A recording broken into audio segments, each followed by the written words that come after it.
What is going on, everybody? Welcome back to Form Check Friday, the video series where we take your viewer submitted videos chosen by kind of random and we put them up on this screen behind me.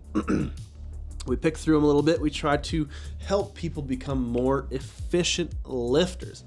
Now, obviously, a little disclaimer, we do this every Form Check Friday, but my suggestions are not gospel, but the goal here is to help expedite the explorative process that is finding your individual technique. And I stress that individual technique. We try not to be dogmatic and think that things need to be a certain way, because that's just not the way it is with powerlifting. It's an individual sport. Bodies are different, believe it or not. And we try to sort of cater to that.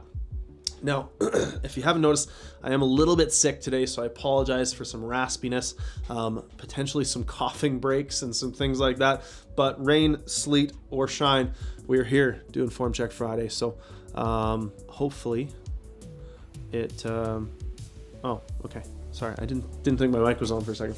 But yeah, hopefully everything works out and is acceptable for everybody out there. So without any further ado, let's dive into it. So we left off last Form Check Friday, as we do every Form Check Friday, with a video that I sort of put up for others to critique, for viewers of the channel to take a stab at. So there were a few comments that I liked here. Now let me see here.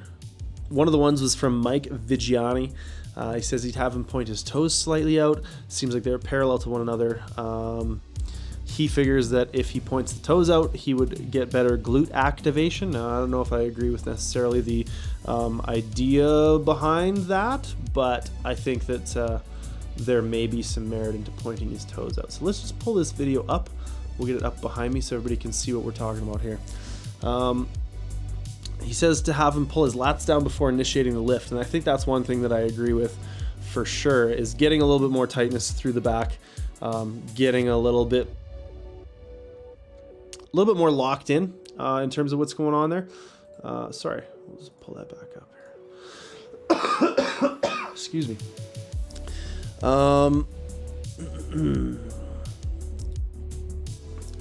Now this comment here, Denton Phillip, I'm not sure I agree with. He says that he should focus on pulling the bar up with his traps to help during lockout. Now, I think the idea of pulling up with your traps is going to increase the range of motion. It's going to end up with like a shrug. It's going to go against what we're looking for with the sort of depression that we're often trying to get in the deadlift. So the biggest things for me are probably lighten the load to what we can pull without sacrificing so much low back position, because it's that sacrifice of low back position that's causing this really tough lockout. I think there was a comment in here somewhere that recommended he should push his knees out into the inside of his arms. Now I like that cue, because I think when we get some external rotation, we're going to open the hips up a little bit. Potentially, it depends on the person's hips, but that might allow him to get a little bit more extension through that low back, which is going to make that lockout a tad bit easier. So just some things to think about there. Now to get to the new ones. So our first fresh submission comes from David, and pop this up here. David's doing some squats. So David says, thank you for taking the time to do the videos, showing more publicity to the sport. I'd like to see others get into the gym and possibly offer more competition and love for the sport. Now, this is really, really dark. I think it was sent from a Snapchat or something, so I apologize for the video quality. Could you please help me with my form? I have our first powerlifting meet in a few months. I want to crack down on anything that seems to be amiss. I've been watching your videos for a while now. Noticed that your coaching style seems to be thank you for your time. Okay, so we can see on that rep for sure. And I don't know if there's a way to turn up the brightness. I'm going to try this on a different media player. See if we can get a bit of a clearer view. No, it's very dark. So we can see here that we're just getting really far forward. I would bring the toe angle in a little bit here. It looks like right now we're toed out beyond what we need to be toed out for the hips. We're also not getting to depth, so we're going to need to squat deeper, especially if we're competing. The other thing that is kind of messing us up here is we're getting really far forward on the toes. So we're starting super upright. We have a video about this. Maybe I'll get Dylan to put an annotation up here somewhere. We recently did a video with Liz Craven talking about bracing, but specifically I want to link you to a video of ours where we talk about squatting to upright and how we need to initiate with a bit of a hinge. Now, David here is trying to squat super upright, and then as he comes down to the bottom, we're seeing that tip him forward. So he's trying to squat super upright, and then when we get to the bottom, he's tipping forward to try to get to depth, which is causing him to, to fall far forward on his feet, on his toes, and causing that bar to kind of lean forward. So we definitely need more depth. I would bring those toes a little more in, and I would initiate the lift with more lean so that you're not getting rocked forward in the bottom, as per the video that we linked a little bit earlier. Those are my biggest tips, David. I hope that helps you, man. But number one thing, above all else, you need more depth if you're going to compete. Our next one comes from Angie, I'm not sure.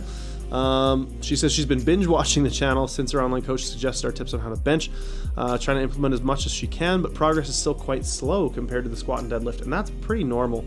I think that even just as an expression of the percentage of the overall load, things aren't going to change as quickly in the bench press.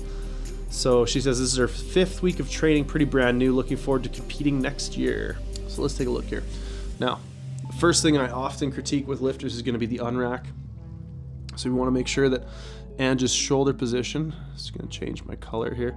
We want to watch the shoulder position as she unracks. Now, things stayed pretty tight, but I also think that Ange could be, there we go. I think that Ange could be a little bit more retracted. It looks like she's having to reach pretty far out for the bar. So I would maybe bring this rack height down one so that she can pull the shoulder blades together in her back more, thus limiting her range of motion a little bit more. So when she unracks, she's still very reached out, and I would try to bring those shoulder blades back towards one another as well as down further. I still think they could get more depression here. And one of the things that can help get more depression is bringing that bar out further, because when that bar comes out further, it helps us feel how depression needs to happen, basically. So we want to keep the shoulder blades directly below the load, and as you can see here, we're pretty well straight up and down, right? But if we bring that load out more, then we're going to have to bring the shoulder blades down more. So let's take a look at the press itself. Now again, like I said, I think the bar could definitely be brought out further. I think it's too high up this way. And I think that if the bar was lower, it would feel more natural for Ange to tuck her elbows here. So we can see the elbows are almost a little bit behind the bar, maybe directly below it, but I definitely think that the elbows could be further down. The bar could be further down in the hand and touching lower so that we're not quite as flared out this way. Decent bar path on the way back up, but you can see, okay, that was a big tell right there. She's trying to bring the bar straight down.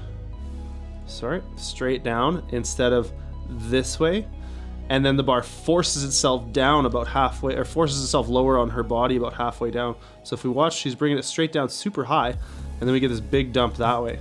So I would tuck the elbows more on the descent so we don't get that happening. We want this to be created first and then down. That's really going to throw you out of the groove, make it hard to control that bar on the way up. The other thing is we want that bar to come back and then up off the chest. Right now we're going up and then back. We want that bar to come back and then up. So the descent should look like this and then down. And the ascent, we'll change colors for, should be back and then up. If that makes sense. All right. So hopefully that helps Ange. Hopefully Dylan was able to edit my coughing fits out of there. And when I started messing with the aspect ratio by accident, I'm sorry guys. I'm sick and it's a bit tough today. So bear with me. I do apologize to everybody, but anyways, this next gentleman, Sjord. I'm really not sure how to pronounce his name. But anyways, we're going to take a look at his deadlift. So he says he's a relatively new lifter, a little tall. He's 6'4", so I would say that's tall. has trouble with an upwards hip shift at higher weights. This video was a 200 kilo, no real RPE or anything, just took a video to check his technique. His 1RM is about 250 or 260. So I think that we're starting a little bit hips high to begin with. Like, I think that we're not really getting a whole lot of quad push off the floor, and I think it's a very slight dip. Like, I don't think we need to change the femur angle from this to this, but I think if we can change it to this as opposed to this high, we can get a little bit further back. The shoulders being too far in front of the bar right now, I think, is probably what's causing that drift forward, which is what's causing the hips to tick up. And when the shoulders drift forward, like I said, the hips come up, and I think that's probably what's causing those issues with heavier weights. Now, it looks like he does a pretty damn good job of the pull mechanics. He's really consistent off the floor. He's using a good push, but I can see where the shoulders being too far out in front of the bar can cause that to happen off the floor. So I would sit just a tiny little bit, and we're talking about a very slight difference in dipping the hips down to get a little bit more upright and get the shoulder a little bit more in line with the bar, which I think would go a long ways for you. All right, next up we have Charlene, and she's doing some squats. So let's see here. Charlene has been powerlifting for about a year and a half, switched to low bar, as she says she's been able to hit depth much easier. This is 65 for 3. Low bar has been her highest, although her 1RM is 80 kilos on high bar. She wants to know if there's anything she can do about her wrist. It also feels weird. It doesn't hurt. It's not painful, but more aching. Maybe it's just fairly new to it's just that she's more new to the movement. So first off, I would say that we still need more depth. I think at best we're at parallel here. I think that you should allow a little bit more knee travel forward, and that would allow you to get depth really easily. So I don't mind this technique, the low bar positioning. I would just definitely allow those knees more forward. So you can see at the bottom, she's got very, very vertical shin angles. I think if she allowed her knees just a little bit more forward, it would allow her hips to sink lower and achieve full depth. In terms of the wrists, one of the things I would do is play with widening your grip just a tiny bit, because obviously it looks like you're pretty comfortably packed in there, very tight. And the other thing you can play with is actually using a thumbs over the bar grip as opposed to a thumbs under, which should allow you to straighten your wrist out, which can take some pressure off of that and make it feel a little bit different, potentially better. The other thing is, looks like you're really kicking your hips up behind you. I would try to keep those knees a little bit better, a little bit more forward. It looks like all of you're pushing like, whoa, we're locked in here for some reason. There we go. So we're pushing very much up this way with hips, as opposed to kind of just locking out a little more naturally. It looks like maybe somebody's cued you to drive your hips up behind you, which, yeah, I don't know. Again, something that Ripto and I disagree on a little bit as a universal cue anyways. I just disagree with the notion of universal cues in general, which I think is why I come off as a Ripto hater, but I'm not. I think his cues work for a lot of people, but not for everybody, because not everybody needs to squat the same way. Anyways, I digress. So a little bit more of like a hybrid kind of low bar, high bar, I think is going to allow you to achieve depth better and allow you to squat better. As far as the wrist goes, like I said, a tiny bit wider in the grip and or thumbs over instead of thumbs under to allow you to straighten it out and focus more on creating like a hook with your hand so you can use your lat to pull the bar into your body. All right, I hope that helps you. Next up is our last submission for the day. This is from Osama Ahmad, and I'm just gonna talk about his lift while it plays in the background. This one is gonna be left for all of you beautiful viewers to pick apart and to offer your suggestions on. Now, don't worry, Osama is not going to be left out to dry. I will be analyzing this the same way I did with Jeff from last time at the beginning of this video. All right, so Osama says, hi, I need urgent help. I have a poverty bench press of 1 rep max of 50 kilos at 66 kilos body weight. He says his best was 60 kilos at 60 kilos body weight, which is strange as bench press is usually corresponding with body weight. Yes and no. I think that correlation is a little bit looser than some might think, but He says he does a push-pull legs routine 6 days a week. Below, he's got his current push routine. With his current progression, he's been trying to hit one more rep out of his rep range and then increases the weight 2.5 kilos. All right. So he says his push day starts off with incline dumbbell press, then pause bench, then dumbbell floor press, then skull crushers and tricep push downs. So what I would recommend is cut out some of this accessory work in terms of the programming, and then we'll let other people kind of tackle the technique stuff here. So yeah, I would work on cutting out the accessory work. Definitely don't start with something that isn't a bench press.